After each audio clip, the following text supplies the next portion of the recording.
The first thing I heard was the lighter. Not the laughter. Not the string quartet sawing through Vivaldi from the far end of the ballroom. Not the clink of crystal or the soft glide of Italian silk and money. Just that small metallic click, clean and final, like a tiny lock closing somewhere near my spine. I balanced the silver tray more firmly against my hip and kept moving. The Bella Rosa Hotel smelled like polished marble, truffle oil, expensive perfume, and the hot electrical breath of too many chandeliers. I had been on my feet for 6 hours. My hair was pinned so tightly my temples hurt, my shoes pinched. My smile had gone numb sometime around the 3rd round of champagne. Normal, in other words, almost normal. Then I saw the ring. It flashed when the man lifted his glass, gold, heavy, old-fashioned, with a black crest pressed into the face. A crowned lion over crossed knives. I knew that ring. My brother had drawn it on a paper napkin 3 months before he disappeared, over and over. Same shape, same lion, same ugly little teeth on the band. If anything happens to me, Soph, don't go near a man wearing this. The tray tilted. I corrected it too late. A shoulder clipped mine, small, panicked, fast, and 3 flutes tipped, then 5, then all of them. Crystal exploded over the dark floor. Champagne splashed my skirt. Gasps broke open around me. And then, because rich men had always loved an accident if it belonged to somebody poorer, they laughed. Not all of them, but enough. My face went hot so quickly it felt like fever. Beside me, Paolo, the youngest busboy on the catering team, 16 and shaped like a question mark, turned white under his olive skin. "I'm sorry," he whispered. "Miss Sophia, I'm so sorry." His elbow had hit the tray when one of the suited men shoved him for moving too slowly. I had felt it. I had seen the shove. My hands started shaking before I could stop them. Not delicately, not beautifully, badly, the kind of shaking that made silver chatter against bone. Someone near the front snorted. "Christ. Is she going to faint?" "No," another voice said. I looked up. He was sitting at the long central table under the chandeliers, one hand around an untouched whiskey glass, the other holding a silver lighter between his fingers. Dark suit. No tie. White shirt open at the throat. Stillness so complete it changed the air around him. Dante Salvator did not raise his voice. He did not need to. The room had already gone silent. I knew his name the way everyone in my neighborhood knew it. Carefully, softly, as if the syllables themselves might come with consequences. The Salvator family owned hotels, restaurants, shipping contracts, politicians, rumors, and at least half the fear south of Canal Street. He looked at me for one impossible second too long, then at my hands. The lighter clicked shut. "Come here," he said. Every nerve in my body told me not to move. My feet moved anyway. The shards ground under my shoes. Paolo made a strangled sound behind me, but I didn't look back. I stopped at the end of the table. Up close, Dante Salvator was worse. More human than I wanted him to be. A faint scar near his chin. Eyes so dark they didn't soften when he blinked. A smell like cedar, cold night air, and smoke that hadn't come from a cigarette. He glanced at the blood welling in my palm where a shard had kissed me open. "Who touched you?" No one breathed. I knew what the room wanted. A name, a direction for the storm. Paolo stood 3 yards behind me, shaking harder than I was. I folded my injured hand behind my back. "No one," I said. Dante's gaze dropped. He had seen the movement. The hiding, the trembling. "I didn't ask what happened," he said softly. "I asked who touched you." The ringed man from across the room had gone very still. Paolo looked like he might throw up on the carpet. I lifted my chin. It felt like lifting something much heavier. "No one you need to punish." A tiny sound moved through the room. Not surprise, something sharper. Dante leaned back in his chair. My heart pounded so hard I could feel it in my throat. Then, unexpectedly, one corner of his mouth shifted. Not a smile, the memory of one. "Little sparrow," he said, like he was naming a species he'd never seen this close. "Your hands are shaking." Humiliation flashed through me so fast it almost turned into anger. I noticed. The man with the lion ring gave a nervous laugh, trying to restart the room. "She's staff, Salvator. We can replace." Dante turned his head. That was all. The man stopped speaking as if a hand had closed over his mouth. Dante stood. Chairs scraped back down the table, not because anyone needed to rise for him, but because nobody had remembered not to. He was taller than I'd expected. Broader, the kind of broad that came from use, not vanity.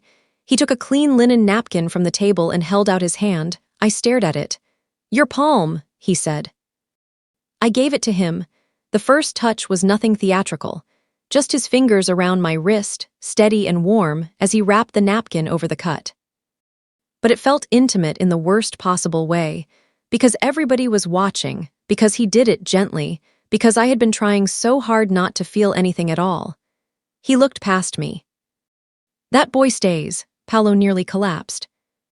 "And Carlo," Dante said to a man on his left without looking at him, "if anyone laughs in my ballroom again while she's bleeding on my floor, remove them." The silence that followed was total. I realized, a beat late, that he hadn't meant Carlo. He had meant everyone. I should have thanked him. I should have apologized. Instead, I heard myself say, "I need my bag." His eyes came back to mine. There was flour under one of my nails, a streak of champagne on my sleeve. My cheap stockings were already drying stiff against my skin. I hated that he could see every smallness I carried. "What's in it?" he asked. "The notebook." Luca's last message, tucked between 2 pages in our father's handwriting. The only thing I had left that felt remotely like a direction. "My things." He was quiet long enough to make me aware of every person in the room pretending not to listen. Then he said, "Bring her bag and my car." Panic snapped through me. "That isn't necessary." "No," he glanced once at my hidden hand. "You dropped a tray because one of my guests made you afraid. Now you're leaving with me." "I'm not, you are." The certainty of it hit harder than a shout. I turned without permission, looking for the catering manager, for an exit, for anything normal enough to hold. Instead, I saw the lion ring man watching me with a face that had gone pale and calculating, and something much colder moved through my blood. Dante saw that too. When he stepped aside and gestured toward the ballroom doors, men moved before I understood they were his. One took my bag from the service station. Another opened the doors. Paolo stared at me with huge, terrified eyes. I wanted to tell him it was fine. It was not fine. As I passed Dante, he bent slightly, close enough that only I could hear him. "If you were protecting the boy," he said, "that was kind. If you were protecting the man with the ring, that was stupid." I stopped walking. He straightened. "Either way, little sparrow, you don't go home tonight." The doors closed behind us on the ballroom, the music, the safe lie of ordinary work. The corridor beyond was dimmer, cooler, lined in dark wood and private art. His security men fell in around us without speaking. Somewhere ahead, an elevator opened with a discreet chime. I looked once over my shoulder, not at Paolo, not at the broken glass, at the last bright room I understood. Then Dante took my elbow, not hard, just enough, and guided me toward the private elevator as if the choice had already been made somewhere long before either of us arrived. The lock turned. I woke up in a room bigger than my family's bakery. That was my first clear thought. The second was that I was still wearing yesterday's shame. Morning light spilled through gauzy curtains onto pale walls, a carved ceiling, and a bed so wide it felt obscene. For 3 full seconds I lay still, trying to understand why the mattress didn't sag in the middle, and why the air smelled faintly of cedar, instead of yeast and coffee and sugar crusting on cooling racks. Then memory came back all at once. The tray, the ring, Dante Salvator's hand around my wrist, the elevator, the black car, the house on the river with gates that opened before we reached them. I sat up too fast. My dress had been replaced with a long cream sleep shirt. My shoes were gone. My bag sat on the armchair near the window. I lunged for it. Everything was inside. Wallet, phone. Keys, the wax paper-wrapped notebook. I touched it once, just to make sure it was real, then almost cried from the ridiculous relief of still having paper and thread and my father's handwriting in a house like this. I tried my phone. No signal, of course. The bedroom door opened before I could decide whether to panic properly. A woman in her 50s entered carrying a silver tray with coffee, toast, and a tiny dish of apricot jam. Her black dress was severe. Her gray hair was twisted into a knot so exact it looked architectural. She had the expression of someone who had witnessed 20 years of male stupidity and no longer found novelty in it. "You're awake," she said. I clutched my bag harder. Apparently, she set the breakfast on the small table by the window. "Meyer Conti, I run this house. Eat before Signor Salvator speaks to you. I'd rather leave before he does." She looked at the still unlocked bag in my hands, then at me. "If you were going to manage that, you'd have done it before checking whether the notebook was still there." My breath caught. Meyerla's face did not change. "Relax." If I had opened it, I would have folded the wax paper properly. Men always crease corners. I stared at her. Then, absurdly, I let out a half laugh. It escaped before I could stop it. That was when she softened, almost invisibly. "Drink the coffee," she said. "You look like a saint in a cheap painting." When she left, I tested the windows. Thick glass, no balcony. No obvious bars, which somehow felt worse. The door opened freely onto a corridor, but two silent men stood at either end. Security without announcement. I hated the elegance of it. Downstairs, the house unfolded in cool stone, old paintings, dark wood, and expensive quiet. Somewhere beyond the rear archways, I heard the distant clatter of a kitchen. Somewhere deeper still, the low drift of Italian male voices, and then sudden silence, like a flock of birds changing direction. The kitchen turned out to be the warmest room in the house. Copper pans hung above a heavy island, bread proofed beneath linen, tomatoes simmered in a pot large enough to bathe a child in. The smell hit me so hard it pulled me back to my father's bakery before I could defend myself. I must have looked wrecked, because the man raiding the refrigerator paused mid-theft. He was in his 30s, broad as a wardrobe, in a dark suit with the top button open, and a slice of prosciutto folded in one hand. His tie hung over his shoulder like a surrender flag. "You're the tray girl," he said. "I'd prefer literally any other name." "Fair." He shoved the prosciutto into his mouth and extended his other hand. "Bruno Morley. Logistics, security, emergency flower transportation, emotional support when the boss terrifies civilians." I blinked. "That's an official title. It should be." He lowered his voice. "Don't touch the almond biscuits in the blue tin." Meyerla made them for the priest, which means she used real butter out of spite. Out of spite? She knows I'm trying not to eat dairy. From the stove, without turning around, Meyerla said, "No one is trying harder than the breadbasket to avoid you, Bruno." He pressed a hand to his chest. "You see what I endure? One day this woman will put cream in my coffee and I'll die beautiful." Against all reason, I smiled. Bruno's expression turned instantly smug. "Ah, there it is. She does have a face underneath the trauma." The smile died when Dante entered. No warning, no announcement, just a shift in the room like heat withdrawing from glass. He wore charcoal trousers and a black shirt rolled to his forearms. The lighter was in his left hand. Click, open, closed. His gaze went first to my bandaged palm, then to my face, and only then to Bruno. "Are you working?" he asked mildly, "or composing your own obituary?" Bruno took one respectful step back. "Multitasking." Dante's eyes returned to me. "Did you sleep?" "A little. You'll sleep more tonight." The certainty in his voice irritated me instantly. "Do you schedule that too?" "Most things." Bruno made a choking sound around a laugh and disguised it as a cough when Dante glanced at him. I crossed my arms. "Why am I here? Because someone frightened you in my ballroom. I'm not one of your responsibilities." "No," he said. "You're one of my problems." It should have insulted me. Instead it stung because part of me knew he meant danger, not inconvenience. Meyerla set a cappuccino in front of me. "Drink while the foam still has dignity." Dante moved to the island across from me. He did not sit. "Your name?" "Sophia Rossi." He looked at me for a long second, no accusation. Just patience sharpened to a blade. I exhaled. "Valenti." Something unreadable passed through his face.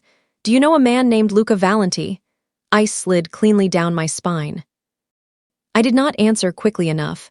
Bruno's posture changed first. Not much, but enough that I saw the suit now for what it was meant to hide. Dante clicked the lighter shut. That's what I thought. My fingers tightened around the warm ceramic cup. If you know where my brother is, if I knew where your brother was, little sparrow, this conversation would sound very different. Then let me leave. No, the word landed almost gently. I hated that it still felt like being pinned. My job, I said. My apartment. I can't disappear because some man with a title enjoys being obeyed. Dante's gaze dropped to the raw skin above my bandage, then lifted again. You disappeared the moment you saw that ring. The kitchen went utterly still. He had seen. Of course he had seen. I don't know what you're talking about. That's a lie. His voice remained quiet. The better question is whether it's a useful one. I wanted to throw the coffee at him. I wanted to ask why the sound of his lighter clicking made me feel like he could hear things inside me I had not said out loud. I wanted, stupidly, to know why he had looked angry when everyone laughed.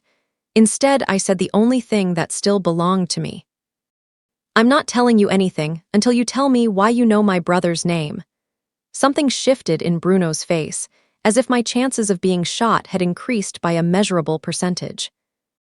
Dante considered me in silence, then he nodded once. Eat breakfast, at noon you come with me. To where? The kitchen in the south wing.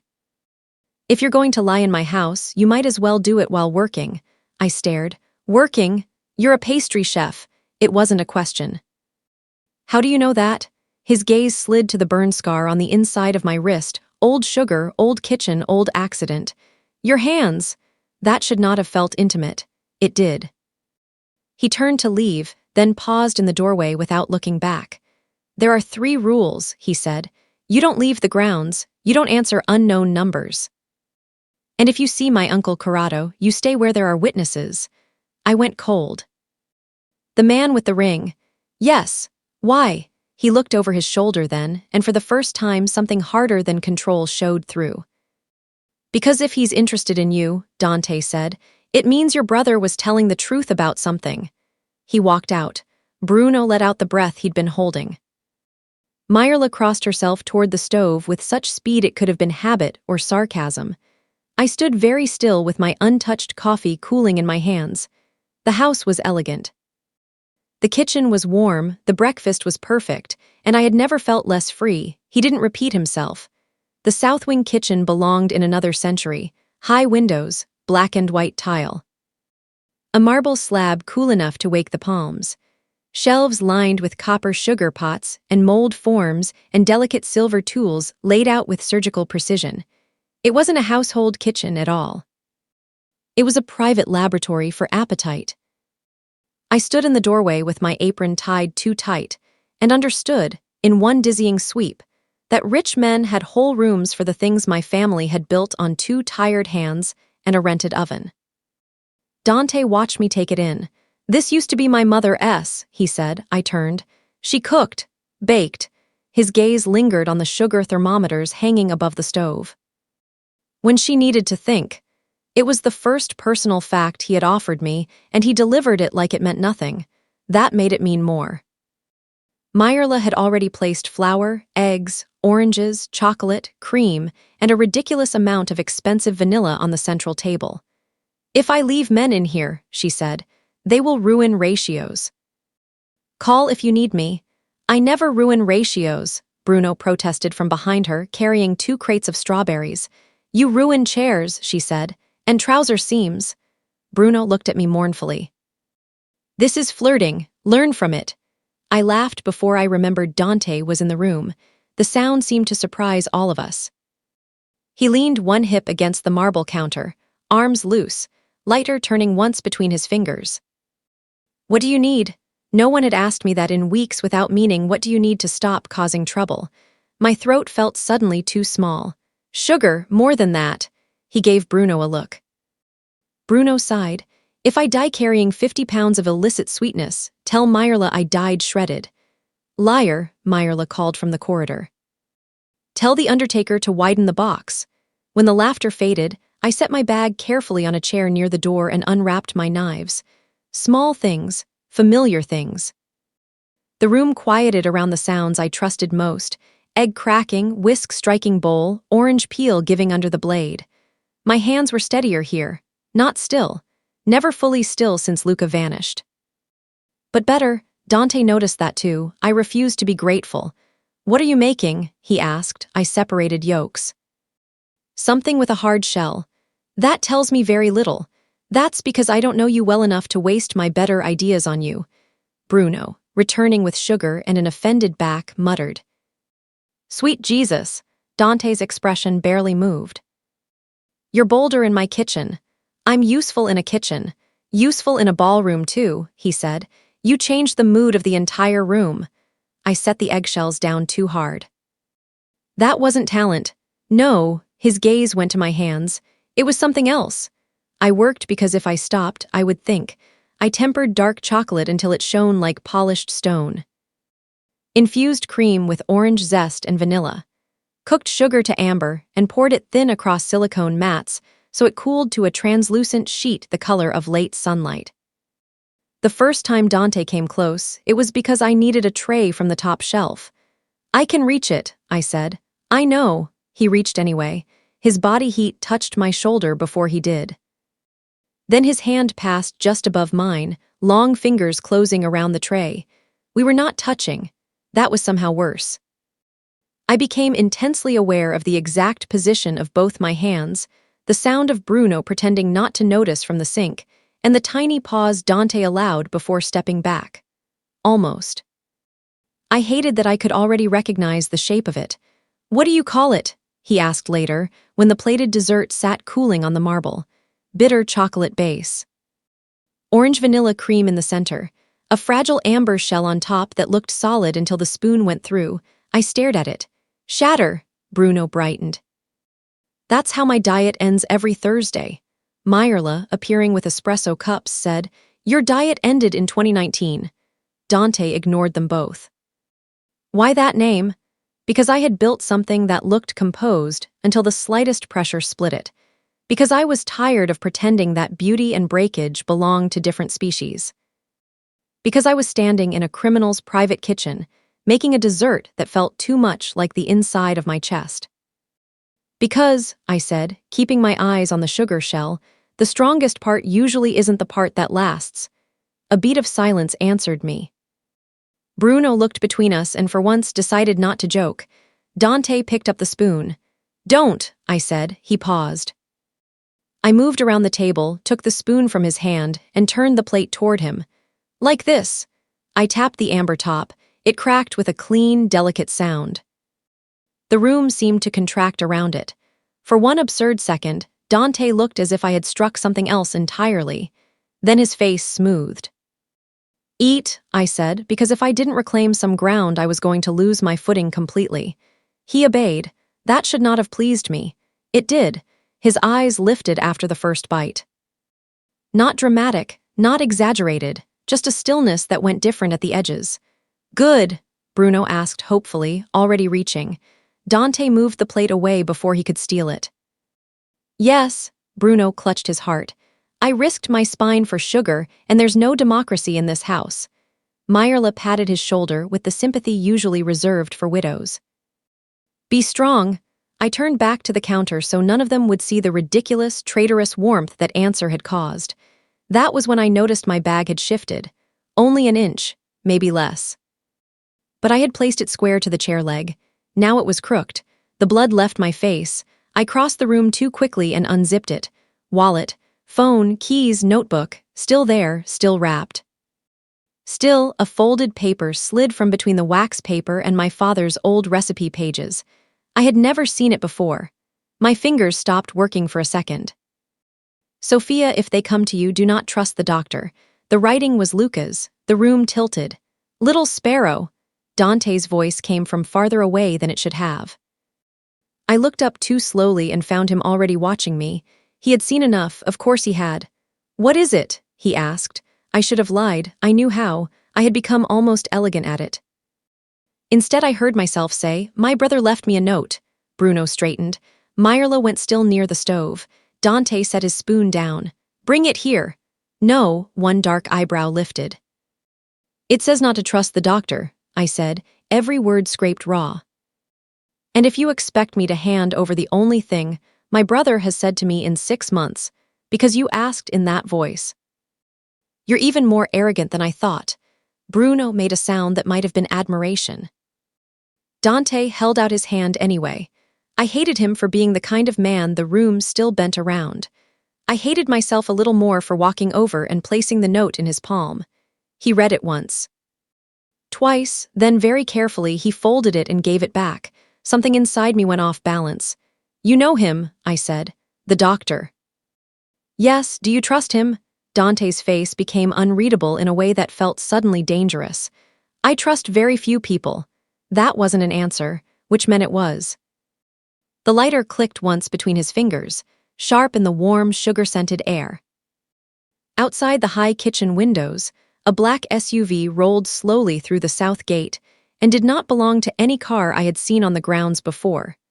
Dante saw it at the same time I did. By the time Bruno swore and reached for the gun at his back, I already knew one thing with perfect clarity. Someone already knew where I slept. The first shot sounded like a tray dropped in another life. Sharp, suddenly, impossible for half a second.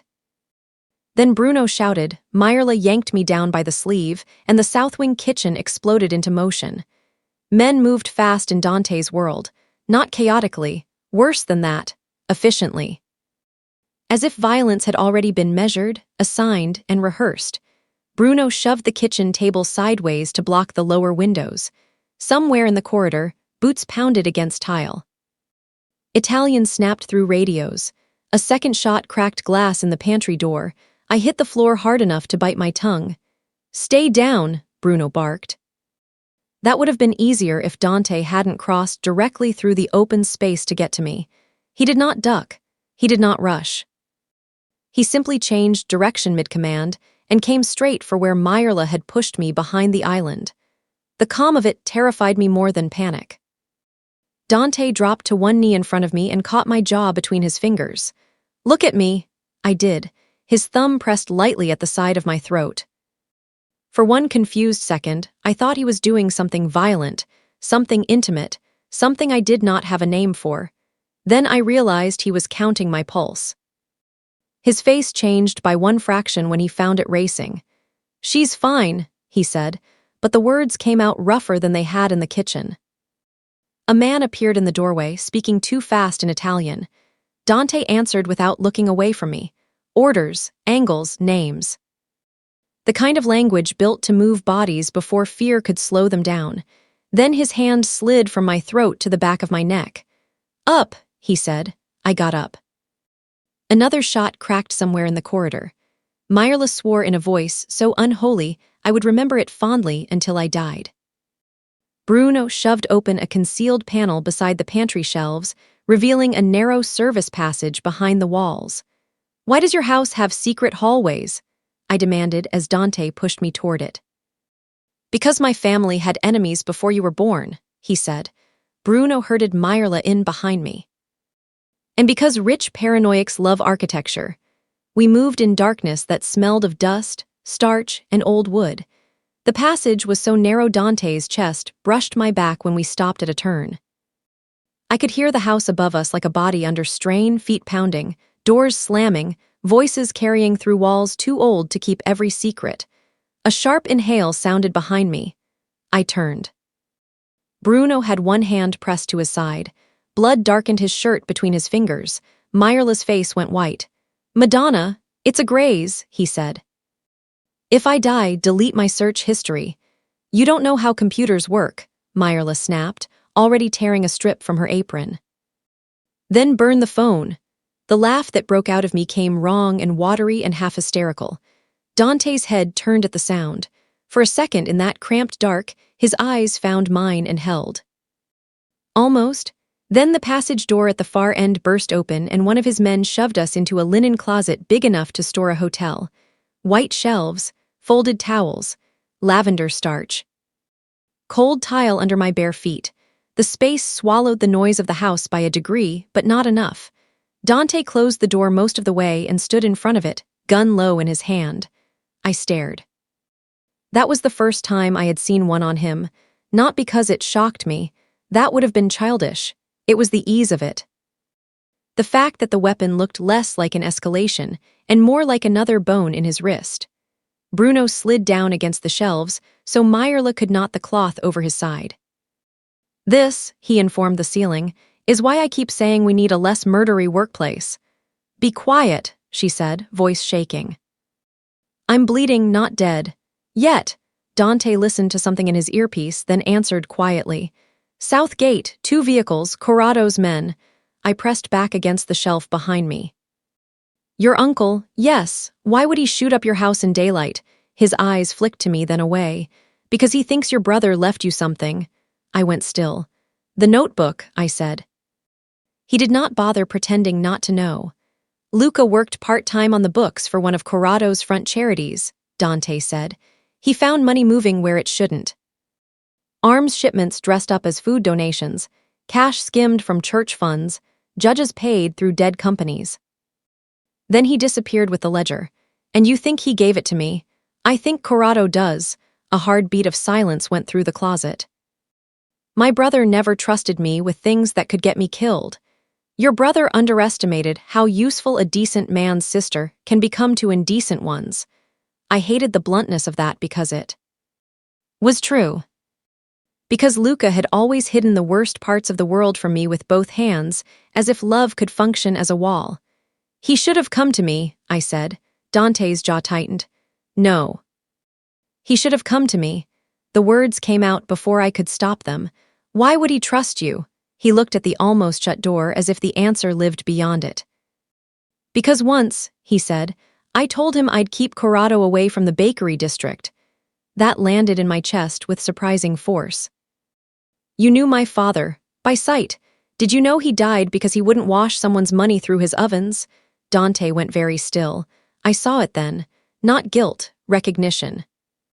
Something old and ugly that fit too well. From the floor, Bruno muttered, Ah. We've reached the part where everything is connected and nobody's happy. Myrla tightened the knot on his bandage until he hissed. Dante's voice went quieter. I know your father was warned. I did not know who gave the order. A distant explosion rolled through the house, close enough to rattle the shelves. Lavender dust drifted down. My body reacted before my mind did. I flinched. So did he. It was small, smaller than breath. But I saw it. The gun in his hand stayed steady. His eyes did not. For one split second he wasn't in the linen closet with us. He was somewhere else entirely, somewhere burning. Then it was gone. Dante, Bruno said carefully, watching him now. I'm fine. No one believed him. He touched the lower left side of his ribs, as if by reflex. The black shirt had pulled loose from his waistband during the rush, and beneath it I saw the pale ridge of an old scar, ugly and jagged, disappearing under fabric. Not a knife scar. Shrapnel. His gaze caught mine there. Something shut behind it at once. The house intercom crackled overhead. A male voice, smooth with age and malice, filled the silence. Nephew, Corrado said, amused. You always did make war over women too quickly. I stopped breathing. Dante did not move. I merely want the notebook, Corrado went on. Give me the girl and the pages, and I'll leave your windows intact. The lavender smell turned sour in my throat. Dante lifted his chin a fraction toward the speaker. You mistake me for a negotiator. A soft chuckle came back. No, I mistake you for a man who never learned the cost of sentiment the first time. No one in the closet moved. Not Bruno, not Myrla. Not me. Whatever the sentence meant, it hit all of them first. Dante's face emptied out. When he spoke again, his voice was so calm it frightened me more than the shooting had. Come into my house once more, he said, and I'll bury blood with blood. The intercom clicked dead. For a moment, the only sound was Bruno breathing through his teeth and the far-off thunder of men crossing marble. Then Dante opened the closet door. He looked back once, directly at me. You stay behind me. There were 20 things I should have said. I'm not yours to order. Don't leave me here. Tell me what Corrado meant. Tell me what happened to you the first time. What came out was smaller, truer. Will he stop? Dante's eyes held mine. No, he said, neither will I. The house was under siege. By evening, the broken windows were boarded, the blood scrubbed, and the house had regained the terrible composure wealth always seemed able to buy faster than grief. I hated it. The south wing kitchen smelled of fresh bread and bleach, as if the place had decided cleanliness could erase gunfire. Meyerla moved through the room with sharpened efficiency. Bruno had been stitched by Dr. Enzo Rixai and returned, pale but dramatic, to a chair near the island with a bowl of broth he regarded as an insult to human endurance. It's hot water with personality, he complained. It's soup, Meyerla said. It saw a chicken once and gave up. I was zesting lemons too hard. The peels tore under my knife. Tiny droplets of citrus oil stung the cut healing across my palm. Across from me, Dante sat at the long worktable with ledgers, shipping manifests, and Luca's notes spread beside his lighter. He had changed into a fresh shirt. That bothered me almost as much as the blood had. The ease, the reset. Men like him apparently got shot at noon and reviewed numbers by 6, or pretended to. Every few minutes his left hand strayed toward his ribs. He thought no one noticed. I noticed everything about him when I was trying not to. Stop glaring at the lemons, Bruno told me. They're innocent. I'm thinking. Terrifying hobby. Dante turned a page. She does it well. I looked up too fast. He had not raised his eyes from the papers. But the corner of his mouth had shifted very slightly, and I hated that my stomach reacted like something in me had been singled out and approved. Meyerla set a tray of filled cannoli on the marble. She had piped them herself while I worked on almond cake for the house staff. These go to the library, she said. Corrado's lawyer is still waiting with Signor Salvator's accountant. Because nothing says family like armed legal counsel, Bruno muttered. Doctor. Enzo entered on that line, carrying his leather case. He was younger than I expected for a family doctor. Early 40s, trim, dark hair graying at the temples, eyes too tired for vanity. He had kind hands.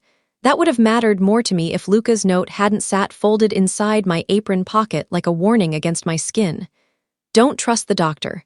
Enzo smiled at me first. How's the hand? Attached, high praise. He moved to Bruno, who groaned preemptively. You're pale. I'm on broth. That would do it. Everyone else seemed to breathe easier when he was in a room. That was the trouble with dangerous men.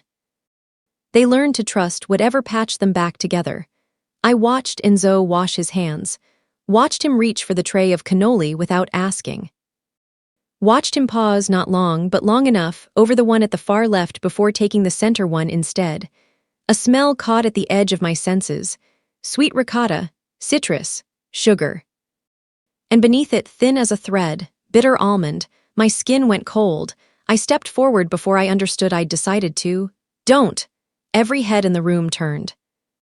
Enzo froze with the cannoli halfway to Bruno. Excuse me. I was already at the tray. My pulse punched against the bruise of Dante's attention.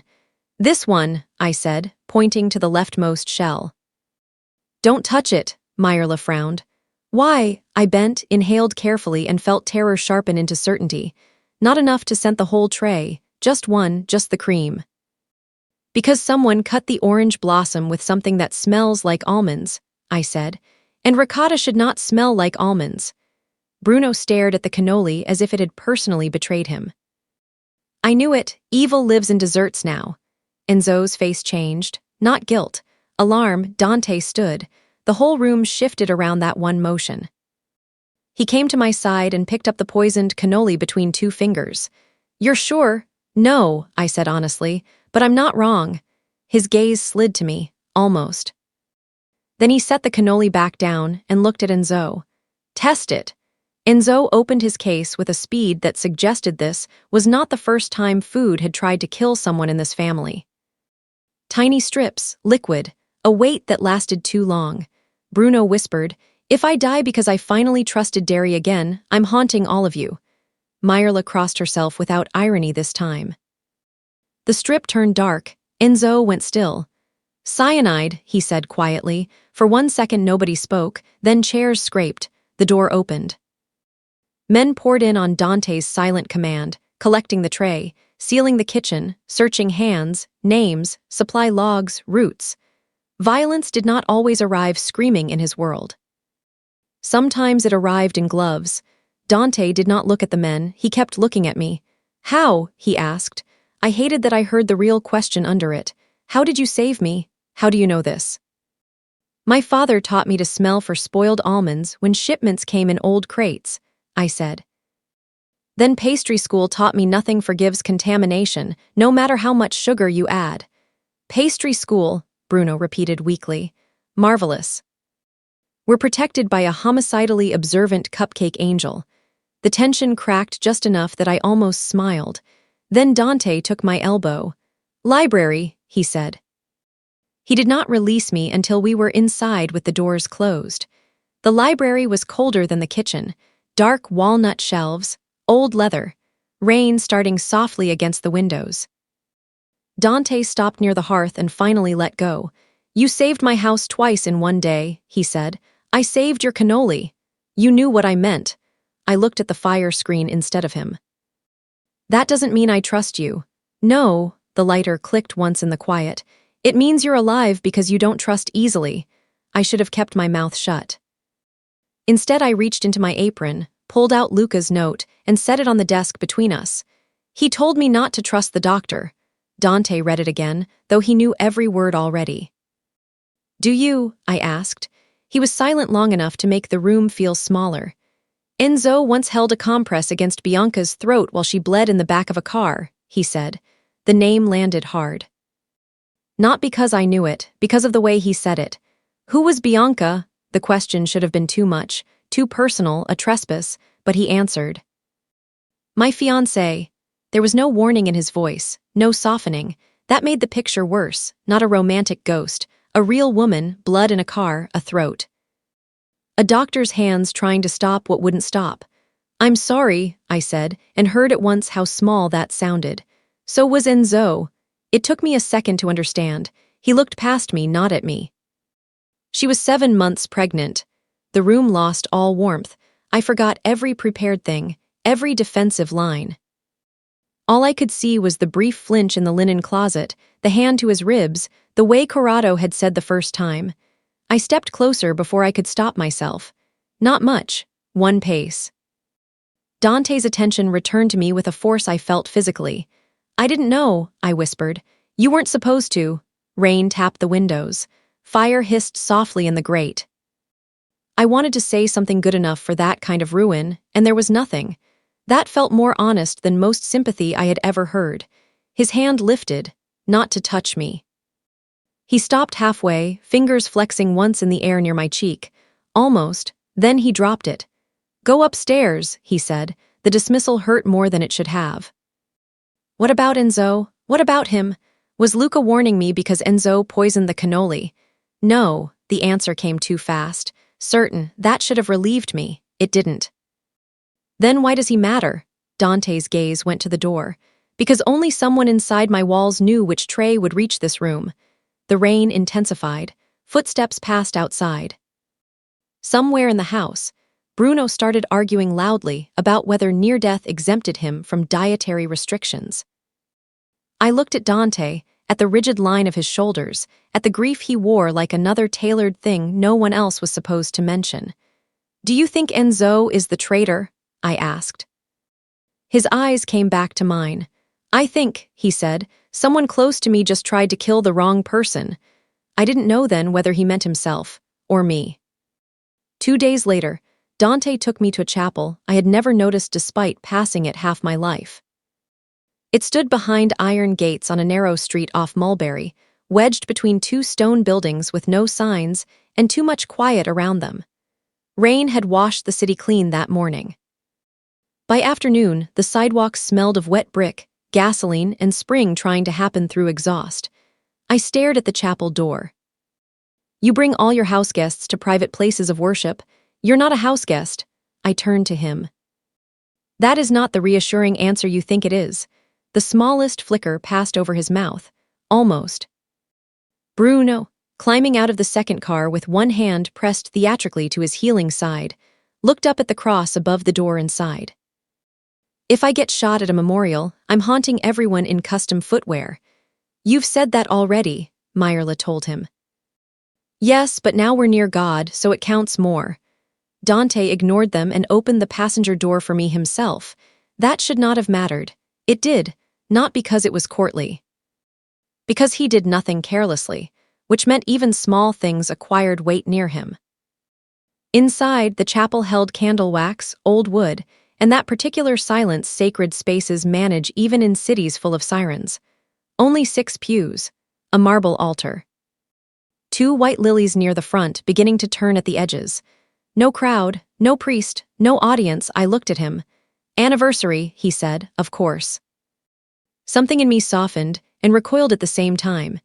He walked toward the front and stopped before a brass plaque set into the wall. I stayed back for a breath, then followed because leaving him alone with grief seemed suddenly cruel. Bianca de Luca Salvator, beloved, Lucia, unborn and cherished. My vision blurred without permission. I did not look at him immediately.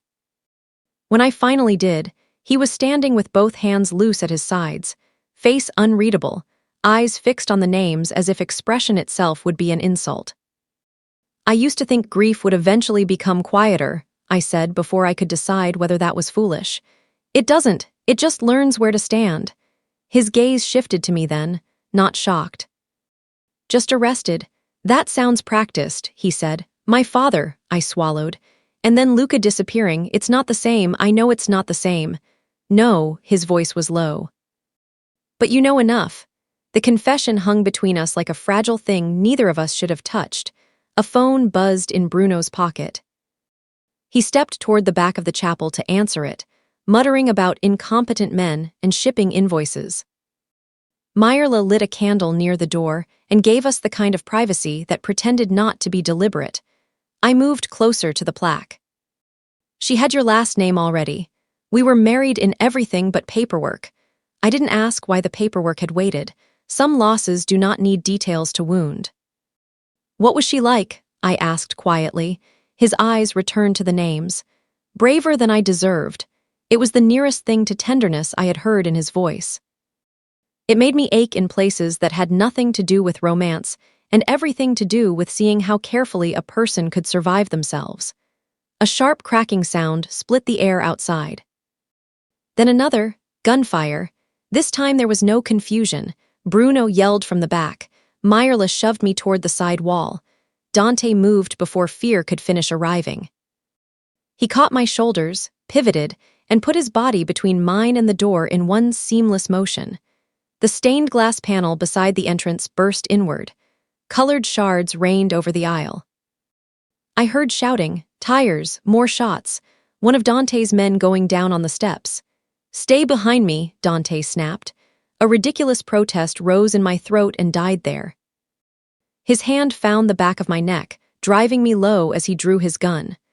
The chapel that had held names and candles a second ago turned instantly into geometry, angles, cover, exits, kill lines. He saw all of it at once. I saw him. The first man through the doorway never fully entered. Dante fired once. Efficient, terrible. The body folded on the stone steps outside. I did not scream. I think some stubborn, broken part of me understood that sound would not help either of us. A second shooter appeared near the side window. Dante shoved me behind the front pew and crossed the aisle with a speed that did not match his stillness at all. Another shot. Another man down. Then a third. Too close. The bullet tore through Dante's upper arm and drove him back against the wall hard enough to rattle the plaque. Everything in me went white. Dante, he looked at the blood once, dismissed it, and fired again. Bruno and 2 other men surged through the doorway from outside, cursing, returning fire, dragging one wounded guard back behind the car. The chapel filled with cordite, shattered glass, and the metallic scent of blood that makes the whole body remember it is an animal. Then the shooting stopped. Only after the silence landed did I realize I was already beside him. He was breathing hard but standing. Blood ran down his sleeve onto the black wool of my coat where I had grabbed him. "You're hit. I noticed." The same dry answer from the ballroom. It should not have made my eyes burn. I took my scarf off with shaking hands and pressed it to the wound. He hissed once through his teeth. That was all. His gaze dropped to my fingers. They were trembling badly again, not because I was weak, because he was bleeding and I could not bear it. For a second, his face changed. Dante, he had wanted her from the first moment she lied to save the boy, not because she was soft, because she was shaking and did it anyway. In rooms built on fear, she had spent hers protecting someone smaller than herself. He had seen men with guns do less. And now she was bleeding panic through her hands again because of him, and the knowledge landed exactly where he had been refusing to name it. Sophia. He lifted his uninjured hand and covered mine over the scarf. Little Sparrow. The nickname had changed. Not much, enough. I looked up. Don't tell me not to be afraid. His thumb moved once against my knuckles, accidental or not. Then be afraid later. The paramedic kit arrived. Enzo's name came over Bruno's radio. Dante's men secured the street. Somewhere beyond the iron gate, a woman on the sidewalk started crying after the delayed realization of what she had just seen. Dante let Bruno take pressure on the wound only after he was certain I was unhurt. Even then, he did not step away from me. Back in the armored car, rain began again. It streaked the windows until the city outside blurred. I sat opposite him, scarf gone red in Bruno's hands, chapel dust still clinging to my skirt. You should hate me now, Dante said without preamble. The sentence struck too low to defend against. For what? He looked at the blood drying on his cuff. For seeing what I am. I thought of the man folding on the steps, of how fast Dante had moved, of Bianca's plaque and the unborn child named beneath her.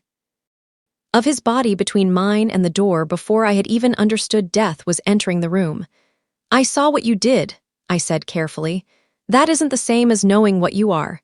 His eyes lifted. The space between us tightened, charged and difficult. My pulse stumbled. His gaze went once to my mouth and away, almost. He shut his eyes briefly, as if even that had cost too much. When he opened them again, all the softness was gone behind discipline. Corrado just declared war, he said. Outside, the sirens finally arrived. War had arrived. After the chapel, the house became a machine. Men slept in shifts. Cars rotated routes. Windows stayed dark on purpose. Bruno walked with pain hidden badly and a weapon hidden well. Myrla started, keeping a rosary in one apron pocket and a knife in the other. I learned the sound of radios on low volume and the particular silence of armed men waiting for instructions they hoped not to receive. And because fear is cruel, life kept trying to imitate itself. Bread still had to rise, shirts still needed washing, coffee still smelled like morning even on days when someone had bled before noon. Paolo came to the house 3 times that week. The first time, Bruno brought him in through the service entrance with a box of oranges and the expression of a man smuggling a stray dog past customs. He can peel fruit, Bruno said. And he faints less now, Paolo colored furiously. I didn't faint. You spiritually fainted. Myrla put him to work polishing trays. I taught him how to separate eggs with one hand and not cry over curdled cream. He followed me around the kitchen with the reverence of a younger brother I had not asked to borrow, and against all sense, I let it happen. Maybe because Luca was still a missing shape in every room I entered. Maybe because Paolo needed someone to tell him the world had not ended just because men with rings existed in it. Dante noticed him on the second day. He's still alive, he said to me in the doorway, watching Paolo laugh too loudly at something Bruno had said. You told them to let him stay. I meant at the hotel. I dried my hands on a towel, then revised the order. Something moved in his eyes. You've become comfortable giving me instructions. No, I met his gaze. I've become tired of asking. Almost a smile, almost everything these days. Then Dr. Enzo called. He asked for me. That should have been enough warning. I took the call in the pantry with the door cracked and Luca's note in my pocket like a fever. Enzo's voice sounded wrecked. He said he had information about my brother. He said he could not bring it to Dante because he did not know who was listening. He said if I wanted Luca alive, I had to come alone to St. Agnes Station at 4. I knew it was wrong. I knew it. But some hopes are too old to kill cleanly. They rot and keep breathing anyway. I left through the rear garden gate with Myrla's grocery basket on my arm and lied to Bruno that I needed air. That was the mistake. Small, stupid, human. The kind that ruins things because it doesn't look important until the bill arrives. Enzo was not at the station. Paolo was. He spotted me from across the platform, face pale under the fluorescent lights.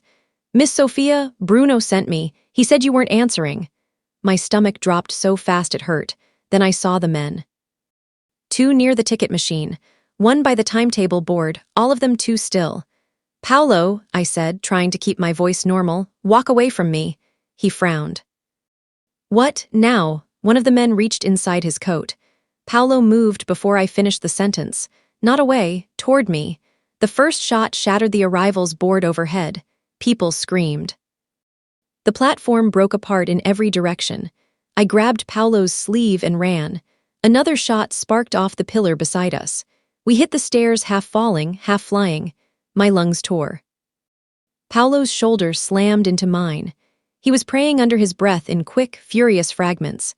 At street level, a black car skidded across the curb, and Dante got out before it fully stopped. I have never seen a human face change the weather of a street the way his did in that second.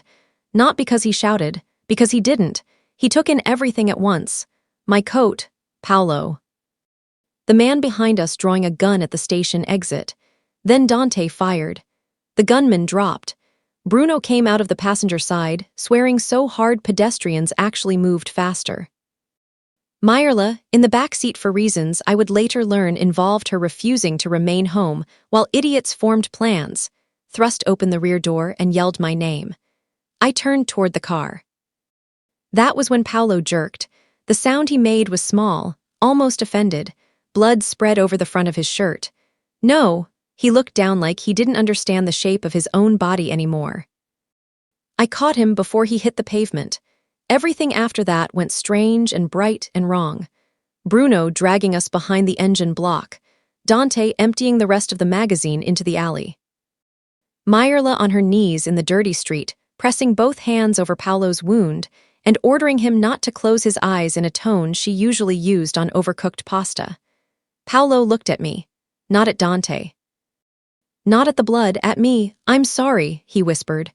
"I was supposed to." "Don't," I said, already crying. "Don't you dare apologize to me."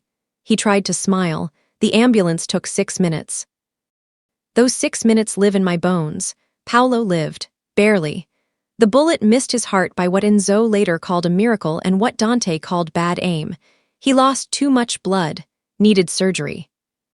Needed a week that didn't include mob wars and terrified boys playing decoy for women stupid enough to chase ghosts alone. Dante did not speak to me until after Paolo was in recovery.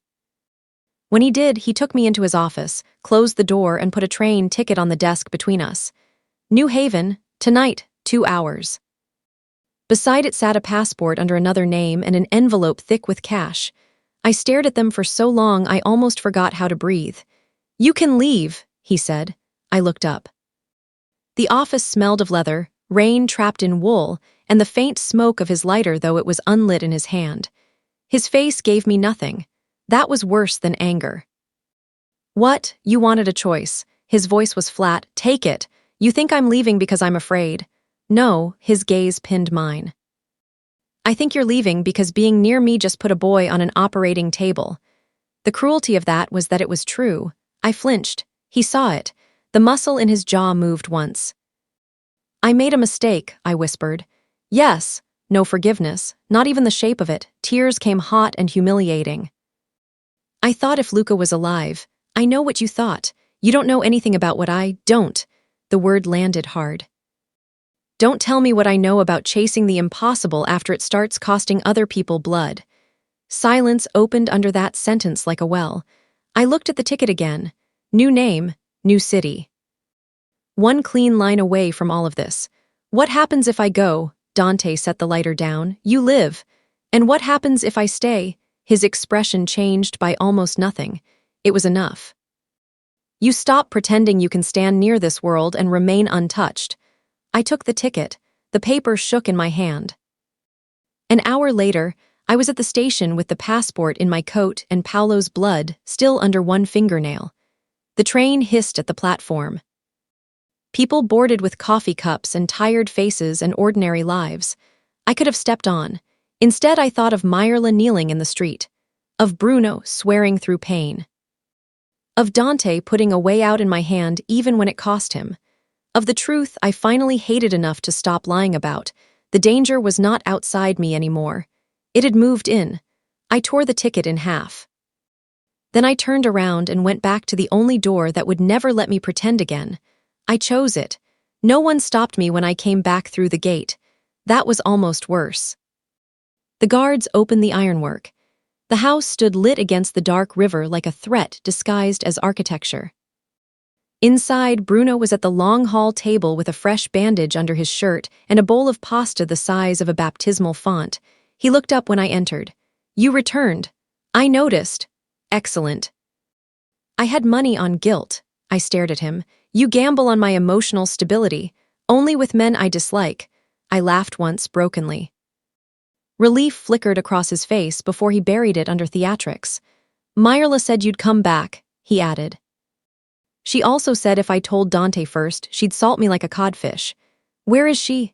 "Upstairs, threatening a surgeon by phone." I should have asked where Dante was. I did not need to. He stepped out of the study at the end of the corridor, as if the house had produced him on cue. Black suit. No jacket. White bandage visible at his throat where chapel glass had cut him days earlier. The lighter in his hand. Click, shut. He looked at me without moving. Bruno rose, collected his pasta with wounded dignity, and vanished down the side hall. "I am suddenly very busy surviving carbs," he announced to no one. That left the corridor too quiet. I stopped halfway across it. "I tore the ticket." "I know, of course you do. I had a man at the station in case you boarded." Anger flared. "To stop me?" "No," his gaze held mine. "To make sure you weren't followed." The answer knocked the fight sideways in me. I took a breath that did not help. "I came back because Paolo got hurt because of me." "Yes, and because Corrado won't stop if I disappear." A beat. "Yes, and because I'm tired of lying about what this is doing to me." Something tightened in his face then. Not control. Something worse. Want, contained so hard it almost looked like pain. He took one step closer. Only one. "Say the rest," he said. My heart stumbled against my ribs.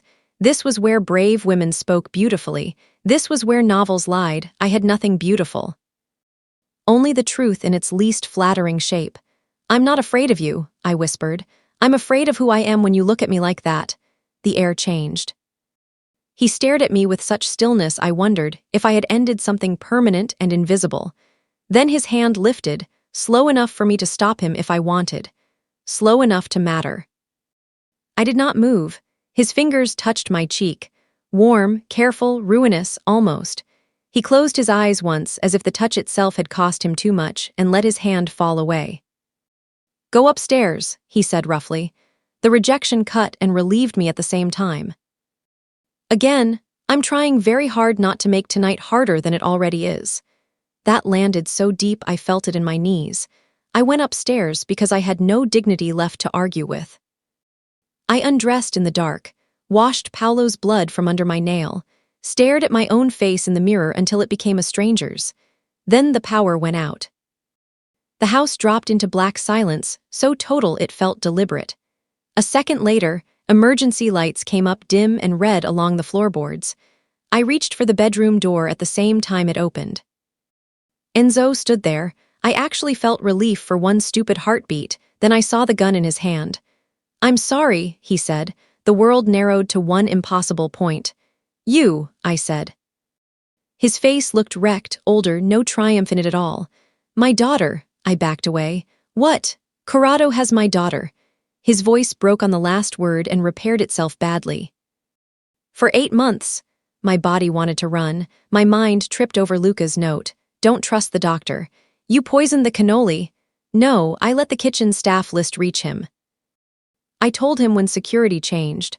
I told him where Salvatore kept the spare med kits because he asked questions only a man inside could answer. His hand shook around the gun. "Tonight I only need the notebook," my pulse screamed.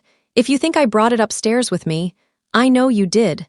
Because of course he did, because traitors survive on watching." He took me through the service stairs, out the rear loading door, and into a van that smelled like diesel and old fish. I thought of jumping. I thought of screaming. I thought of the gun. I thought of Enzo's daughter, faceless and alive somewhere because he had sold us by degrees. In the van's metal reflection, I saw my own expression sharpen into something I barely recognized. The warehouse freezer at the docks was colder than prayer. They tied my wrists with plastic restraints and left me on a crate between hanging sides of beef and boxes marked with the logo of a flour company my father used to order from. Old supply chains. Old family businesses. Crime always liked to travel in respectable packaging. I breathed through the cold until my teeth hurt. Then I started looking. A pastry chef notices textures, temperatures. Useful breakpoints. It is a profession made of tiny failures prevented in time. On the shelf nearest me sat a tipped box of cast sugar rods for restaurant centerpieces. Cheap, decorative, absurdly fragile in the cold. Enzo or Corrado's men had stored them there without understanding what they were. I twisted until one slid free and cracked at my feet. Sharp enough. Not efficient, not elegant, but sharp enough. It took 15 minutes of sawing plastic against sugar and skin. I cut my wrists, dropped the shard, found another with numb fingers. Counted breaths in sets of 20 so panic would have somewhere to go. Above me, voices came and went. Corrado's among them once, smooth and patient. He was waiting for Dante to arrive or for me to break first. He had mistaken me for someone simpler than I was. That should have comforted me. It only made me colder. When the restraints finally snapped, I nearly sobbed from the force of it. I flexed feeling back into my hands and found, tucked inside the lining of my coat pocket. The object I had forgotten Dante had slipped there that afternoon before I left for the station, and came back ruined, his silver lighter. No note, no explanation, just wait. My throat closed. I didn't have time to understand what the gesture meant. I struck the wheel once, twice, and on the third attempt flame appeared. Small. Precise, loyal. I held it beneath the freezer alarm cable until the casing blackened and sparked. Above me, bells erupted through the warehouse. Men shouted. Footsteps pounded. And somewhere beyond the steel door, Dante Salvator started killing his way in. It was almost too late. The first man through the freezer door expected a captive. He got a sugar hook driven into his forearm and my shoulder into his chest. I did not have technique. I had desperation and cold, and the certain knowledge that if I went down now, everything afterward would belong to men who had earned none of it. He slipped on thawing ice and hit the wall hard enough to lose the gun. I kicked it under the rack and ran. The corridor outside the freezer stank of fish scales, diesel, and old river water. Red alarm lights spun across concrete. Somewhere above, gunfire tore through the warehouse in blunt, repeating bursts. I ran toward the sound because at that point pretending I wanted any other direction would have been a joke. A hand caught my sleeve at the stairwell. Enzo. He looked wrecked. Blood on his collar that wasn't his, a bruise swelling at one temple. "This way," he said urgently. I recoiled. "You don't get to touch me." He flinched like I had struck him. "Listen to me. Corrado moved your brother." The sentence erased everything else. "Luke is alive. For now," Enzo swallowed. "Wine cellar under the East office. Corrado's keeping him there until Salvator agrees to the exchange." I stared at him, breathing hard. "Why tell me?" A terrible smile passed through his face and died. "Because my daughter is already dead." The world stopped. He looked through me for a second, into some place beyond both of us. "He sent me a finger in an envelope this morning. She was dead before I betrayed the power tonight. I only learned the timing after." His eyes sharpened again with an effort that looked painful. "I can't undo what I did. I can decide who gets the last useful lie." Footsteps thundered from the next corridor. Enzo shoved a keyring into my hand. "East office, bottom level."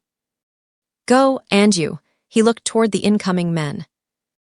"I'm finally tired." He turned away before I could answer and stepped directly into the path of Corrado's guard detail, shouting my name in the opposite direction. The lie bought me seconds. Maybe less, maybe everything. I found the east office by smell before sight, old cork, dust, and damp wood under the river stink. The keyring shook in my hand. Second key. Wrong. Third. Wrong. Fourth, the lock opened. Below, the wine cellar was cut from stone.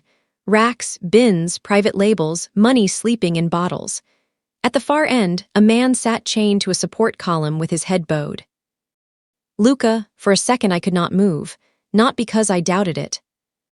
Because the body recognizes blood before the mind can process damage, and every feature in his ruined. Bearded face still belonged to the brother who used to slide me burnt sugar scraps when our father wasn't looking. Luca, his head lifted, he stared as if he thought I was another symptom, then his face cracked open in disbelief so raw it hurt to witness. "Soph!" I ran to him. The chain at his ankle was thick, but the cuff at his wrist had an older lock. Fifth key, not that one. Sixth, my hands were shaking too badly. He looked thinner, older, one cheek still yellowing from an old fracture, but alive, alive. "I'm sorry," he said immediately, because of course he did. I'm sorry. Stop." I got the wrist free and went for the ankle. "If you apologize to me before we're out of here, I'll actually kill you myself." He laughed once and turned it into a groan. That was when Dante arrived. He filled the doorway with black suit, blood at the cuff, and the most dangerous stillness I had ever seen on a human face. Two men flanked him. Bruno, pale and armed, came limping down the stairs behind them. Dante's gaze found me first, not on the floor, not broken, standing. Then it moved to Luca. For one impossible second, all the unfinished lines in this story seemed to cross in the same room. "Salvator," Luca said, voice ragged. Dante's jaw tightened. "You look terrible." Bruno let out a shocked bark of laughter. "Reunion etiquette, strong start." I should have cried. Instead, I kept trying keys. Dante crossed the room, took the ring from my numb fingers, and opened the ankle cuff in one swift motion. His hand brushed mine. Almost. Then he turned to Luca. "Can you walk? With a better childhood, maybe." Bruno grinned despite the blood-loss pallor. "I like him. Unfortunate timing." The moment shattered when a speaker crackled overhead. Corrado's voice rolled through the stone cellar, velvet over razors. "There you are." Luca went gray. Dante didn't look up. "Coward." "Realist," Corrado corrected. "You came exactly where grief makes all men come when family is involved." I felt Dante go still in the terrible way, the way that meant some older wound had just been pressed with surgical precision. Corrado continued. "Tell Sophia the truth before I'm forced to. Tell her who arranged the truck route that killed her father. Tell her who begged me not to touch the bakery district and failed." My stomach dropped. I looked at Dante. He said nothing. That silence told me more than a denial would have. Luca made a desperate sound. "Soph, he didn't order it. Corrado did. Dante tried to cut the route. He was too late." Too late. There are sentences that forgive nothing and still change everything. That was one. The speaker hissed again. "Bianca was also too late," Corrado said lightly. "Pregnancy slows a woman." Bruno actually stopped breathing. Dante lifted his head. The look on his face then was not rage. Rage would have been easier. It was the absence of anything human enough to argue with. Corrado had become more than uncle, rival, threat. He had stepped fully into the shape of the thing Dante feared living as. The mirror. Then gunfire exploded somewhere above the cellar and stone dust drifted from the ceiling. "Move," Dante said. We did. Luca leaned on me for the first 10 steps, and on Dante for the next 10, because pain eventually eliminates pride. Bruno covered the stairwell, muttering prayers that sounded suspiciously like dietary negotiations. "If I survive this," he told God, "I will never lie about olive oil again." "No one believes you," Myrla's voice snapped over his radio from somewhere upstairs. Armed and furious and gloriously alive. We reached the loading corridor just as a blast took out the far wall. The shock wave threw me sideways. Dante caught me before I hit concrete. Luca went down on one knee with a cry he tried to swallow. Smoke poured through the broken passage. In it, a silhouette appeared. Corrado, silver hair, elegant coat. The lion ring glinting on one hand. Not hiding now, not amused, just old, cold purpose wearing a civilized face. His eyes went to me, then to Dante's arm around me. "There it is," he said softly. "The exact weakness I warned you grief would breed." Dante shifted me behind him. "Try," he said. Corrado smiled without warmth. "I already did." He raised the gun. In that instant, with Luca bleeding, Bruno swearing, the whole warehouse shuddering around us, I understood something terrible and simple. One of us was not walking out unchanged. The shot meant for Dante hit the steel beam beside his head. He moved first anyway. There is something obscene about how beautiful competence can look when it's built for destruction. Dante crossed the blown corridor through smoke and sparks with no wasted motion at all. Corrado fired again. Dante caught his wrist, drove him into the shattered concrete wall, and the gun skidded into darkness. Bruno took Luca down behind a forklift, cursing with inventive devotion, while Myrla's voice screamed over the radio for backup and bandages, and, inexplicably, Basil. I grabbed Luca's shoulders and forced him lower as bullets started from the catwalk above us. Corrado had not come alone. Of course he hadn't. A second shooter took position near the harbor door. I saw the angle before Dante could, because I was not looking at the same man the catwalk men were. They saw a target. I saw the line that would reach his exposed side if he turned 1 inch wrong. "Dante," he shifted on instinct. The bullet punched through his jacket instead of his lung. He did not even look at the wound. Bruno did. "I need a raise and possibly a priest." I grabbed the fallen gun from the floor. My hand had never held one before. Not really. Not with intent. It felt heavier than morality and lighter than consequences. I aimed badly and fired at the catwalk light instead of the man, because some part of me knew exactly how much darkness helps the desperate. The bulb burst. The upper level dropped into shadow. "Good enough," Bruno yelled. Luca coughed blood into his sleeve. "Sof," he rasped. "Office, ledger copy." I looked at him. "Now, always now," he said, and something helplessly like my real brother flashed through the pain. "Floor safe. Corrado keeps proof near what he worships." He was right. Of course he was. Men like Corrado trusted possession more than memory. I ran. The east office upstairs had half collapsed from the blast. Smoke licked the ceiling. The desk lay overturned. Beneath the Persian rug, exactly where Luca would have hidden it if he'd had time to learn from our father, a square of steel waited under torn fibers. The key fit. Inside were cash bundles, passports, and a slim black ledger wrapped in waxed paper so similar to Luca's notebook that my throat closed for one treacherous second. I grabbed it, along with the flash drive taped to the inner door. Footsteps hit the hallway outside. Enzo staggered into view, one hand clamped over a wound high in his abdomen. He had somehow survived long enough to finish choosing a side. He looked at the ledger and smiled without joy. "Good. You need help." "No." "I need 10 seconds. He leaned against the frame, blocking the hall with what remained of his body. "Go downstairs. You'll die." "Yes." The simplicity of it tore at me. He met my gaze. "Tell Salvator I should have listened the first time he said Corrado never loved anyone enough not to use them." I swallowed hard. "And Sophia," he said, voice thinning now, "don't let my daughter vanish into being only the reason I betrayed you." Her name was Nina. Then he turned toward the oncoming men with his gun raised and bought us 10 seconds exactly. By the time I got back to the corridor, the harbor doors were open, and the fight had spilled outside into rain and sodium-yellow docklight. Ships groaned at their moorings. Water slapped pylons below. The city glittered far off like another species entirely. Dante and Corrado stood at the edge of the loading platform in a ring of broken men, smoke, and blood. The family resemblance was undeniable now that I could see them facing each other. Same height, same dark eyes, same refusal to spend breath on softness. Corrado was simply the version that had emptied out completely. The mirror. Bruno had Luca half-propped against a pallet jack. Please tell me you brought paperwork, he said when he saw the ledger. I'm exhausted by emotional subtext. I handed him the book. Myrla, arriving with 2 armed men and enough wrath to alter weather, took it instead. I'll get it to the judge, she said. The one not bought yet. Outside, Corrado laughed once, blood at the corner of his mouth. You think papers matter? I built half this city on signatures. Dante advanced 1 pace. Rain slicked his hair back from his forehead and buried the other half under them.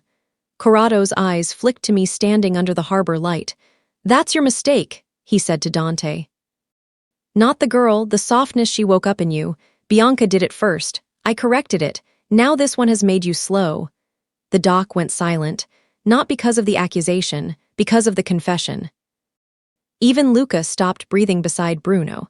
Dante's face changed in a way I will never fully describe well enough to survive remembering it. Not shock, not disbelief. Recognition arriving where horror had lived for years and finding the furniture familiar. You ordered the bomb, he said. Corrado straightened his coat with his unwounded hand. I ordered discipline. The city misheard. Somewhere behind me, Bruno whispered, Mater di Dio. I stepped forward before anyone could stop me. My father, too. Corrado looked almost bored. A baker with principles is simply a clerk who overestimates flour. The answer hit harder than any scream. Dante saw me move and put 1 arm out without looking, barring me from the edge. Even then. Even now, Corrado noticed that too. His smile thinned. There's that. You're already worse than I feared. You would die for her. Dante did not deny it. The rain came down harder. Harbor lights blurred. Blood ran in thin black streams across concrete. Then Dante made the choice that would cost him the last illusion he still possessed about himself. He shot his uncle in the chest. Once. Corrado staggered but did not fall. Old men built on hatred can stay upright through astonishing damage. He laughed wetly, disbelieving and proud all at once. At last, he managed. There you are. Dante stepped closer. This, he said quietly, is where we stop being related. The second shot took Corrado through the heart. He went over the edge into the black harbor water without ceremony. 1 splash, then only rain. No triumph rose in the silence after. No relief big enough for the dead. Dante stood at the platform edge breathing like a man who had just amputated something from himself and knew exactly how much blood it would cost later. I went to him. He turned as I reached him, and for a terrible second I thought he would step away. That this was the line, the thing he had become to end it. Instead he looked at the ledger in Myrla's hands, at Bruno holding Luca upright, at the harbor swallowing the man who had made him, and finally at me. It is over, I said. He closed his eyes once. Then, with rain on both our faces and every witness in his world pretending not to see, he rested his forehead briefly against mine. It is over. Luca lived. That sentence deserved church bells and knees hitting stone. Instead it came in hospital light, in paper cups of bad coffee, in the ugly miracle of numbers improving by degrees. He lived through surgery, through fever. Through the first week of waking angry and ashamed, and still enough himself to complain about the coffee, as if bitterness on his tongue were proof he still belonged to the world. The ledger and flash drive did what bullets couldn't. They broke Corrado open after death. Judges turned careful. Journalists turned brave. 3 captains disappeared before dawn, and 2 more offered testimony in exchange for a future they did not deserve. The harbor swallowed one kind of ending. Paperwork began another. Dante became quieter after that, not colder. Quiet was different. Cold pushed you away. Quiet stayed close enough to burn and said nothing about the pain of it. He handled funerals, lawyers, shipments, widows, police, priests. He rebuilt the wreckage his uncle had left in the family name, one controlled decision at a time. And every evening, no matter how late he came in, he found me. Not for long, never with spectacle, just long enough to ask, "Did you eat?" Such a small question. It ruined me. Paolo came back to the house with a scar beneath his collarbone and a holiness about surviving 19 that made everyone too indulgent with him. Bruno called him Saint Bullet until Myrla threatened to beat both of them to death with a baguette. Bruno, in turn, had formally abandoned his low-carb diet in honor of nearly dying twice and began bringing Myrla pastries I made, then lying and claiming he had baked them himself. She rejected everyone. She saved every box. 9 weeks after the harbor, I reopened my father's bakery. Not alone. That mattered more than pride. Luca handled the books with the hard concentration of a man who had seen what dirty numbers did when they learned your name. Myrla ran the front counter with the dignity of a queen forced into retail. Paolo delivered orders and developed a tragic weakness for girls who tipped badly. Bruno managed security, which mostly meant leaning against the pastry case in expensive suits and staring men into better behavior while eating almond biscuits like they were tactical equipment. Dante came only after closing. The first night he stepped back into the bakery, the brass bell over the door gave one soft chime, and then the whole room seemed to understand who had entered. He stopped just inside, as if he did not trust himself farther yet. The bakery smelled of espresso, orange zest, fresh bread, and the faint powder of sugar that settled over every surface by the end of the day like sweet dust. The old photographs were back on the wall. My father in flour-covered aprons, me at 14 with a burnt tray and defiant chin, Luca pretending not to smile in the background of everything. Dante looked at all of it, then at me. "You did it," he said. "We did it," I corrected. His gaze shifted toward the office where Luca was pretending not to listen through the half-open door. Then to the back room, where Myrla was absolutely listening while counting the till with unnecessary violence. Then back to me. "You dislike singular credit," he said. "I dislike inaccurate credit." That almost smile touched his mouth and vanished. Then he reached into his coat and set a small velvet box on the glass counter between the cannoli tray and the register. My entire body went still. "That," I said after a moment, "is a deeply hostile shape." "It is. Should I call Bruno so he can faint for me? I'd rather you stayed conscious." He said it so calmly I almost missed the strain under it. Almost, I looked at him properly then. He was tired. Beautifully, brutally tired. The wound in his side had mostly healed, but he still favored it when he thought no one could see. His black coat was damp at the shoulders from night mist. His silver lighter rested in his left hand, turning once between his fingers before he set it down beside the box with a soft metallic click. That sound went through me the way it always did. A lock, a warning, a promise. "I don't have a clean version of this," he said. "Good," I whispered. "I wouldn't trust it if you did." His eyes held mine, dark, steady, too intent. Then he opened the box. Inside lay a ring of old gold set with a modest oval diamond, not flashy, not trying to dazzle anyone, which somehow made it more devastating. It looked lived in already. Like survival with polish worn at the edges. "It was my mother's," he said, "not Bianca's." The distinction mattered. He knew I would understand that. I swallowed. "Why are you giving it to me?" His jaw tightened once. "Because I'm done pretending there is a version of my life that does not have you in it." No air moved in the bakery. Even the refrigerator motor seemed to hush. I put one hand flat against the counter because my knees had become theoretical. "Dante," he cut in quietly. "No. Let me finish, little sparrow." The nickname landed low and warm and dangerous all at once. Nothing like the ballroom, nothing like cold observation. This one was possession worn honest. He went on, voice even, which made every word hit harder. "I cannot offer you innocence. I cannot offer you safety in the way decent men mean it. What I can offer is this: no one will ever come for you again without coming through me first." My throat tightened. He took one slow step closer to the counter. "I can offer the bakery paid for twice over if it burns. Luca under my protection whether he likes me or not. Myrla terrorizing my staff until the end of recorded time. Bruno stealing from your display case while pretending it's surveillance." A tiny, helpless laugh escaped me. His eyes sharpened at the sound, softening nowhere else. "And I can offer you the truth, which I should have offered sooner. I should have saved your father. I should have reached Luca first." I should have buried Corrado before he ever learned how to use grief as a language. Dante, but I didn't. That came rougher. So if you choose me knowing exactly what that costs. I stared at the ring, at his hand beside it, at the scar near his thumb, at the lighter. At the man who had put a train ticket in my hand and let me leave, then still guarded the station in case I was followed. You make this sound very romantic, I said, because if I didn't say something half wrong, I was going to start crying and never stop. It isn't romantic. His gaze locked onto mine. It's final. The word hit like a door closing. Behind me, the office floorboard creaked.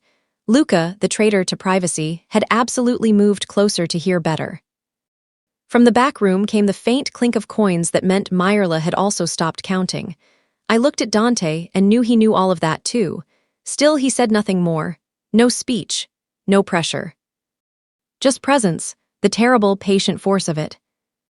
Are you asking me to marry you? I said slowly, or informing me that escape is no longer administratively possible? That pulled a real reaction from him. Small, sharp, nearly disbelieving. Would it help if I said both?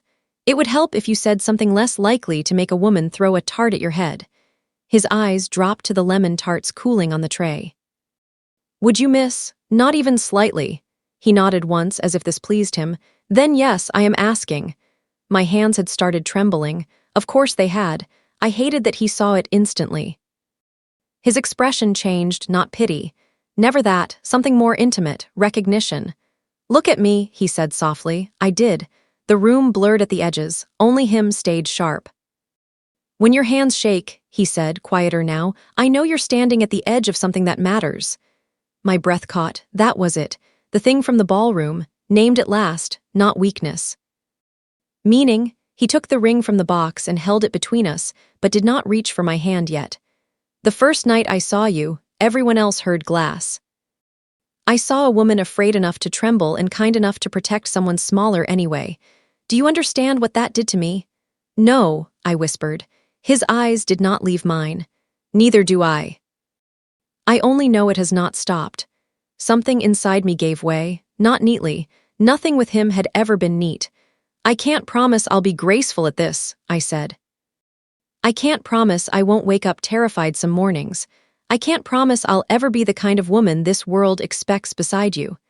His answer came instantly. Good, a tear slipped before I could hide it. Good. I don't want a woman shaped by my world, he said. I want you exactly as you are, shaking hands, bad timing, reckless mercy. All of it? My heart broke open so quietly I almost mistook it for relief. I held out my left hand. He went still, not outwardly, in the deep way, the dangerous way. The way men go still, when something they have wanted too long is suddenly close enough to damage with one wrong move. Then he took my hand. His fingers wrapped around mine with such care, it felt more intimate than any kiss we had shared. The ring slid over my knuckle and settled there as if it had been waiting for the right pulse all along. I looked at it, then at him. Yes, I said. The word was barely sound. It changed everything anyway. Dante exhaled once, like a man who had been standing under water and finally reached air. His hand stayed around mine, tightened. Come here, he said. I rounded the counter because it felt impossible not to. He met me halfway, one hand at my waist, the other still holding mine, ring and all, as if he didn't trust the answer yet unless he could feel it in my bones. His forehead touched mine first. Then his mouth hovered near mine, not taking, not rushing. Almost, the oldest shape between us. I whispered, Dante, tell me to stop. I shook my head. Use words, little sparrow. The tenderness of that nearly undid me more than the command. Don't stop, I said, and the sentence cost me enough that he knew exactly what it was worth. His eyes closed. Then he kissed me, not like hunger winning, like restraint finally being rewarded for surviving itself. Slow, deepening by degrees. His hand tightening at my waist, only when I made the soft, helpless sound I could not have hidden if I'd tried. The bell above the door gave one tiny chime in the draft as if even the bakery had exhaled. When he drew back, his thumb touched the ring once. Mine, he said, only once, only that. And because it was him, because he had used the word so rarely, because it came after choice and not before it, I felt it everywhere. From the office, Luca called, "I hate that I'm happy." From the back, Myrla said, "Be grateful I'm not crying in front of anyone." Bruno's voice floated in through the rear delivery entrance at exactly the wrong moment. Did I miss the proposal? If so, I object on procedural grounds and also require cake. I laughed against Dante's mouth. This time, when he smiled, he let me see it. Something quiet had changed. 10 months later, I dropped a tray again, not because I was afraid. Because Bruno had decided a christening dessert table required theatrical smoke, a tower of spun sugar, and what he described as an entrance worthy of redemption, which in practice meant he had nearly set one sleeve on fire while trying to direct Paolo and 3 bewildered servers through the back. Garden of the Salvetter house. "You are not allowed near dry ice anymore," Myrla informed him. "That is a hateful rule. It is an alive rule." The late afternoon sun spilled gold across the lawn. Long white tables had been dressed under olive trees Dante had imported purely, because I'd once said the river house needed something that looked like southern Italy and less like a cathedral designed by men with control issues. The air held rosemary, lemon peel, grilled sea bass, and the sweet cool scent of icing waiting under shade cloth. Inside the house, a child was crying. Luca's daughter had my mother's mouth, Luca's stubborn chin, and the kind of lungs that suggested she might one day govern nations or extort them. Her christening had brought half of Dante's respectable acquaintances, a quarter of his disreputable ones, 2 priests, 1 judge, several cousins I still did not trust. And Paolo, who now worked full-time at the bakery and had developed the confident gait of a young man who had survived getting shot and would unfortunately be insufferable about it forever. I carried the final tray of sugared lemon knots out of the kitchen and into the side hall where the laughter was loudest. Then the baby screamed again. Startled, I turned too quickly. The tray tipped. Not catastrophically, not a shattering ballroom disaster, just enough that 6 lemon knots slid and 1 silver spoon rang against porcelain on the floor. The sound stopped something in me anyway. For the briefest second, my hands shook. There it was, old instinct, old edge, the body remembering before the mind could reassure it. I stared down at the spoon, then I heard it click. The silver lighter, my breath caught. Dante stood at the end of the hall in a dark suit with no tie, one arm full of christening gifts someone had clearly forced him to carry, because no one else in the house would have dared. Age hadn't softened him in 10 months. Peace hadn't civilized him into anything lesser. He was still all dangerous quiet and measured authority. But now there were evenings when he came home smelling like river air and sugar, because he had stopped at the bakery just to stand in the doorway and ask whether I had eaten.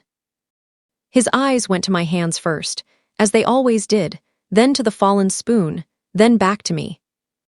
The room around us continued, baby crying, Bruno arguing with a florist, guests laughing on the terrace, but the center of it had shifted. It always did when Dante decided something mattered. He handed the boxes to a nearby guard without looking away from me and crossed the hall. "Everyone out," he said mildly. No one argued. That was another thing I had learned. The softest version of his voice still moved entire rooms. In seconds, the side hall emptied. Somewhere beyond the doorway, Bruno complained, "I was helping," and Myrla answered, "You were inhaling meringue." Then it was just us. I looked down at my own traitor hands. "It was only a spoon. I know, I'm not frightened. I know that too." He bent, picked up the spoon, and set it back on the tray. Then he took the tray from my hands entirely and placed it on the side table. Only after that did he reach for me, not dramatic, not desperate, one hand circling my wrist, thumb brushing the pulse there, the same way he had wrapped the linen napkin in the ballroom, the same way he had counted me alive in the linen closet, the same gesture. Different world. "Look at me, little sparrow," he said. Warm now, completely warm, I lifted my eyes. He studied my face with the terrible concentration he once reserved for threats. "What is it?" I could have lied. Less elegantly these days, but still. Instead I said, "Sometimes I remember how it started before I remember how it ended." Something shifted behind his eyes. He understood immediately. The ballroom. The laughter, the shattered glass. The girl who had not yet known a man could notice fear and respond with care instead of appetite. He moved closer. "You dropped a tray," he said. "Yes, and for 1 second I felt 24 again." His hand tightened faintly at my wrist. "You were 24 and braver than everyone in that room." I laughed once, softly. "I was terrified." "Yes." He leaned in, his forehead brushing mine for a moment before he spoke again. "That was never the part that undid me." My throat closed. Outside, the baby's crying stopped. Applause rose from the garden, as if someone had just opened champagne. Sunlight touched the hall runner in bands of gold. Inside that ordinary, miraculous second, Dante reached into his pocket and set the lighter in my palm. It was still silver, still cold at first touch. Still marked with the tiny scratch near the hinge from the warehouse freezer. I stared at it. "You kept it," I whispered. "I always keep what comes back to me." The line hit so deep I had to look away. He tipped my chin up with one finger. "Do you know what I noticed that night? The shaking." "No," his voice dropped. "The way you hit it." I went still. He continued, each word precise. "You were humiliated, afraid, bleeding. And you still put your hand behind your back so I would look at the boy before I looked at your fear. You protected him before yourself." His gaze searched mine. "You still do it. Every time someone else is hurting, you tuck your own pain away like it has better manners than you do." I had no answer for that, only the dangerous sting of tears. He saw those too. "Do you know what that costs me now?" he asked. I shook my head. "It makes me want impossible things." His mouth brushed my temple, not quite a kiss yet. Softness in a world that doesn't deserve it. Time I can't control. A life where our daughter drops a tray one day and no one in the room laughs. The word daughter landed between us like a struck bell. I drew back just enough to see his face. "Our daughter," a rare, real smile touched his mouth. "You heard me." My pulse tripped hard under his fingers. "That sounds dangerously like planning." "It is. You're assuming I'll cooperate. I married an uncooperative woman on purpose."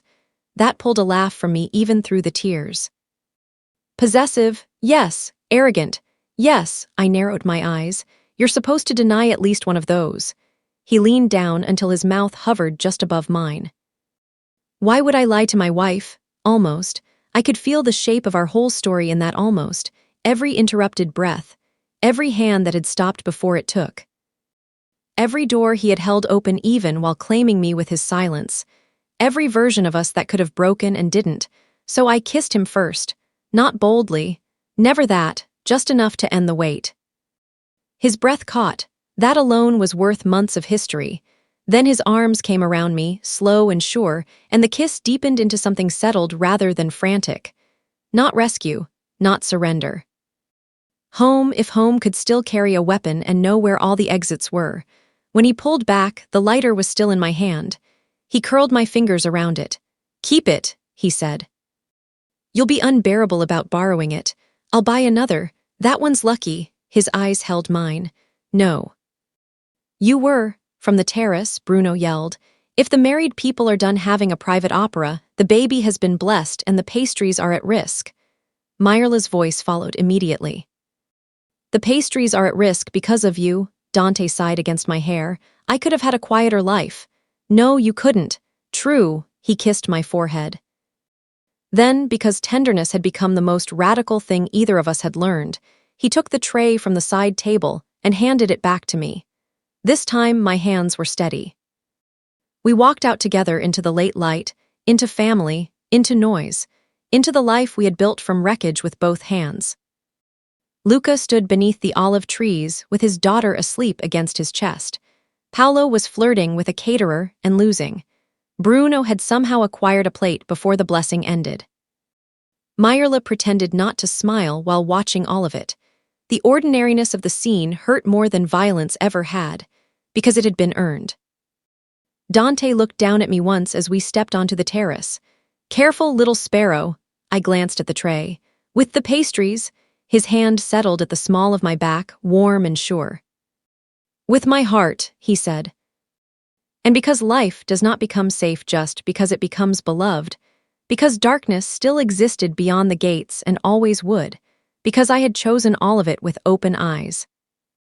I smiled anyway and walked forward with him beside me. Some doors do not reopen, they become home,